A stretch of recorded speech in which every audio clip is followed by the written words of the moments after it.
नमस्कार, मैं हूं शंकर यादव और आप देख रहे हैं नेटवर्क 7 न्यूज़। आपको बता दूं कि जब से पप्पू यादव की गिरफ्तारी हुई है बिहार में, तब से सियासत लगातार गर्म है। अब उनके बचाव में रंजीता रंजन जो पूर्व सांसद हैं, उनकी पत्नी हैं, और सार्थक रंजन जो उनके पुत्र हैं पप्पू यादव के, वो दोनों ही अब सोशल मीडिया साइट्स पर और प्रेस कॉन्फ्रेंस कर उनका बचाव कर रही हैं। साथ ही रंजीता रंजन ने आज नीतीश सरकार और भाजपा की कड़ी निंदा करते हुए, कड़ी आलोचना करते हुए उन्होंने कहा ये काफ़ी निंदनीय है, क्योंकि वो अपना अपराध छुपाना चाहते हैं। नीतीश सरकार वो अपनी खामियां और कमियां छुपाना चाहती है, लेकिन वो अब बैठने वाली नहीं है। पप्पू यादव को जेल भेज करके साबित कर दिया है कि कितनी कमजोर है ये सरकार। देखिए वीडियो। उसने बोला कि मेरा किडनैप हुआ और जो गवाह था उन तीनों का वीडियो चल रहा है कि ये केस फर्जी है। 32 साल पुराना केस आपको इस महामारी के वक्त याद आया, क्यों? इसी में सारी बातें छुपी है। रूडी साहब, क्या बोलूं? मुझे तो एक शब्द नाम लेने का मन नहीं कर रहा, और मैं उनसे ये सबसे पहले मैं आपके माध्यम से उनसे पूछती हूँ कि आपका राजनीतिक इतिहास क्या है? आप राजनीति में कैसे आए, क्या संघर्ष किया? मैं पूरी बात रूडी जी नहीं बताऊंगी। आप पायलट थे, आप कैसे क्या किए, किनको नौकरियां दिलाइया, किसके आशीर्वाद से आप राजनीति में आए, कैसे मंत्री बने, और आपके घर में उत्तराखंड में फार्म हाउस से लेकर, बिहार से लेकर, दिल्ली से लेकर कहां कहां पे जितने भी स्टाफ हैं, रूडी साहब आप ही बता दीजिए सैलरी कहां से उठाते हैं? जो कॉन्स्टिट्यूशन क्लब में आपको इंचार्ज बनाया गया, वहां पे कितना घोटाला हुआ वो आप ही बताएंगे। वहां कितने स्टाफ हैं और कितने काम कर रहे हैं और कितने आपके यहाँ पे काम कर रहे हैं वो भी आप ही बताएंगे। आप स्किल इंडिया के मिनिस्टर थे, मोदी साहब ने आपको क्यों हटाया वो भी आप ही बताएंगे। एम्बुलेंस के ड्राइवर को स्किल इंडिया के तहत आपको ट्रेनिंग देनी थी, क्यों नहीं दी वो भी आप ही बताएंगे। मेरा तो सवाल इतना है कि जिनके घर पत्थर शीशे के हों, और वैसे लोगों को पत्थर मत मारिए जो सड़क पे पहले से खड़ा है। इतना आसान नहीं होता है। ये कोई ड्रामा या नाटक नहीं चल रहा है कि हम पिक्चर खिंचाने के लिए लाशों के ढेर पे जा रहे हैं, फोटो खिंचाने के लिए शमशान घाट में जा रहे हैं, फोटो खिंचाने के लिए अस्पताल अस्पताल घूमने का काम कर रहे हैं। ये मजाक नहीं है। रूडी साहब, मुख्यमंत्री साहब और ये भाजपाइयों कमरे में बैठ के लॉबी खेलने में बहुत मजा आता है। मॉडलिंग करते हुए सेटिंग करने में बहुत मजा आता है। और रूडी साहब की राजनीति हैसियत राजनीतिक व्यक्ति से ज्यादा सेटिंग और लॉबी करने वाली है। आज उसी के बल पे जिस तरह आपने पप्पू जी को जेल भेजने का काम किया है, भाई वो तो सड़क पे खड़े थे, अपनी मौत का कफन बांध के परिवार को, पत्नी को, बच्चे को, तमाम लोग को छोड़ के पहले ही अपनी जान देने के लिए खड़े थे। आपने उनको जेल भेज दिया, डरा दिया आपने। कितना डराएंगे? आपने तो मुझे भी जगा दिया। मैं एक सेकंड भी बाहर मास्क के बगैर नहीं रहती हूँ, लेकिन आज हूँ। आपने किया। अब जब तक पप्पू जी जेल में है, खेल तो होगा और अस्पतालों का निरीक्षण भी होगा। जो बेड आप लोग बेच रहे हैं प्राइवेट और सरकारी, और जिन माफियाओं से मिलकर ड्रग्स की कालाबाजारी हो रही है, ऑक्सीजन की कालाबाजारी हो रही है, रेमडेसिविर की कालाबाजारी हो रही है, ये खुंदक सिर्फ पप्पू जी के राजनीतिक कद से नहीं है, ये खुंदक आपकी और ड्रग्स कंपनियों की अरे बोल लो भाई, तुम्हें लोग पीछे जो एक साथ मिली भगत से जो आप पैसा कमाने में आज बिहार में रोक लग रही थी, हर अस्पताल में लगातार लोग रोक लगा रहे थे।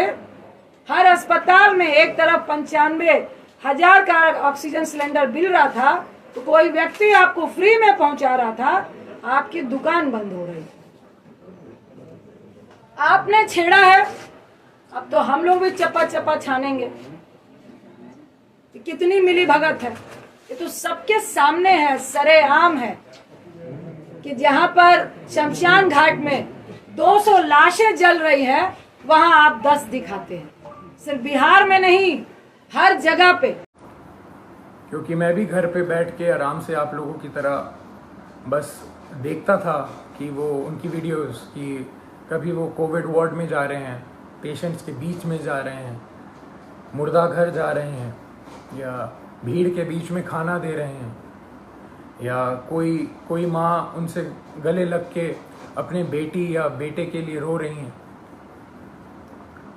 तो मुझे भी यही लगता था, या तो कभी किसी मुर्दा के साइड में खड़े हैं मुर्दा घर जाके, तो वो देख के मेरे को बस यही लगता था कि दूसरी बॉडी मेरे पिता की भी हो सकती है इस महामारी के कारण। और हमेशा जब भी मैं उनसे पूछता था कि पापा मास्क पहन रहे हैं या आप सैनिटाइज कर रहे हैं या कुछ ध्यान रख रहे हैं, तो वो कहते थे कि मुझे कुछ नहीं हो सकता, क्योंकि मेरे साथ पूरा बिहार है, उनका स्नेह है, उनकी दुआ है। और वो आज अकेले बीरपुर में पूरी रात नहीं सोए हैं और अकेले हैं, और जहां उन्हें रखा गया है वो बता दूं, जब से पप्पू यादव की बिहार में गिरफ्तारी हुई है तब से लेकर के अब तक लगातार जो उनके समर्थक हैं, उनके चाहने वाले हैं, वे सड़कों पर है और आंदोलन कर रहे हैं, चाहे सोशल मीडिया प्लेटफॉर्म पर हो, फिर या फिर घरों में बैठ करके यूट्यूब चैनल से हो या फिर प्रेस वार्ता करके हो। लगातार उनके समर्थक आरोप लगा रहे नीतीश सरकार पर, भाजपा सरकार पर, कि वे उन्हें फंसाना चाहती है, उन्हें जेल में भेजना चाहती है और उनको मारना चाहती है। और जो जिस तरह से पप्पू यादव लोगों के बीच जा रहे थे, उनकी समर्थक बन रहा था, लोग लगातार उनके समर्थन में जुट रहे थे। और जिस तरह से बीजेपी की पूरी जग हंसाई हुई है, उसे लेकर के बीजेपी और नीतीश सरकार लगातार उनको किसी न किसी फेरे में डालना चाहती है। आप ये वीडियो देखिए, बृज किशोर यादव की वीडियो, जो उनके समर्थक है, उन्होंने किस प्रकार से नीतीश सरकार को घेरा है। आप में हिम्मत, पूरे बिहार में कार्यकर्ता सेवा में लगे हुए हैं, आपका जेल छोटा पड़ जाएगा। एक नहीं, हजारों पप्पू यादव आपके अपने को गिरफ्तारी देने के लिए तैयार है। और जहां तक सेवा की भावना है, निश्चित तौर पर सेवा करना लक्ष्य है आम आवाम के लिए।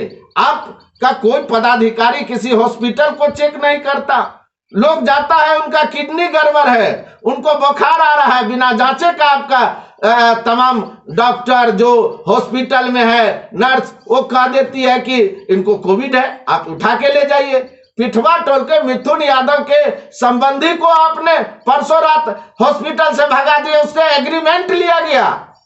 ये मेरा एक चुनौती है, जांच होना चाहिए। और उसके संबंधी जो अरेर से आए हुए थे, जांच हुआ, कोविड निगेटिव है, रात में उसको ऑक्सीजन चाहिए था। इसीलिए तमाम बंधुओं से निवेदन है, तमाम आम आवाम से निवेदन है, राजनीति नहीं होनी चाहिए। राजनीति आज होने की बात आप खत्म कीजिए। आपके सरकार है, आपका विधायक कहाँ है? आप प्रभारी बनाते हैं जिला के मंत्री प्रभारी सब कहाँ है? आप निश्चित तौर पर खोज खबर लीजिए।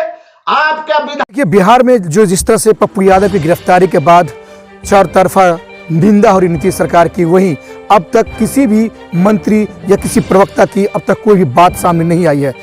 पप्पू यादव को बीरपुर जेल से दरभंगा शिफ्ट किया गया है और लोगों का कहना है, उनके पार्टी समर्थकों का कहना है, जो पप्पू यादव है वो काफ़ी बीमार चल रहे थे, 1 महीना पहले उनकी सर्जरी हुई थी, डॉक्टरों ने उन्हें आराम करने का हिदायत दिया था। उसके बावजूद भी इस कोरोना काल में वे लोगों के बीच जा रहे थे, अस्पतालों में दौरा कर रहे थे। लेकिन जिस तरह की सरकार उनको मारने का जो षड्यंत्र रच रही है वो काफ़ी निंदनीय है। मैं आपको इस लास्ट में एक वीडियो के साथ छोड़े जाता हूं। आप देखिए कि पप्पू यादव लोगों के बीच किस तरह से काम कर रहे थे कोरोना काल में। और देखते रहिए, हमारे साथ बने रहिए नेटवर्क 7 पर। हमारे यूट्यूब चैनल को लाइक करना और सब्सक्राइब करना ना भूलें। नन्ही सी हंसी भोली सी खुशी फूलों सी वो बाहें भूल गए, जब देश ने दी आवाज हमें हम घर की राहें भूल गए। हम सोए नहीं कई रातों से, जाने वतन सौ चांद बुझे, हमें नींद उसी दिन आएगी जब देखेंगे आबाद तुझे।